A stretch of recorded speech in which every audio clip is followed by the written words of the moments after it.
para makagawas akong anak. Wala na pugnan sa inahang si Hanilyn Morales nga makahilak nga nidangop sa ABS-CBN Butuan tungod sa giatubang niining hagit sa kinabuhi ug problema. Butyang manawagan sa mga Butuanon nga unta dunggo ng iyang hangyo nga matabangan siyang mabayaran ang dako nga balayranon sa ospital. Nanganak si Ginang Morales niadtong Disyembre 22 apan nasayran nga premature ang iyang pagpanganak. Kinahanglang ibutang sa incubator si baby Mary Angeline Morales. Walay trabaho si Ginang Morales ug maski ang bana niini.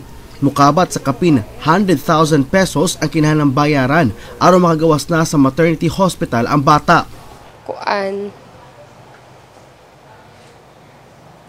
Wala lagi ko ng pambayad. Dili. Taganong gumingon nga ako na lang daw tayo pa-adapt. Pero di pa na ako kaya.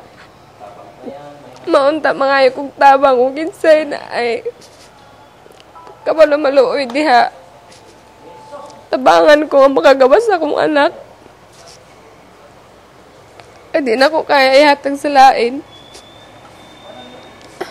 Unta matabangan ko ninyo para makagawas akong anak.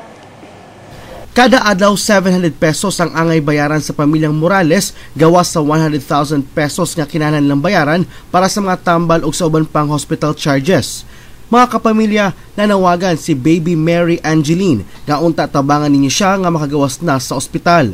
Mamahimo kamo motawag si ABS-CBN tabang kapamilya sa 3429179 o di kaha sa contact number sa tagtungod sa cellphone number 0949 144 0552.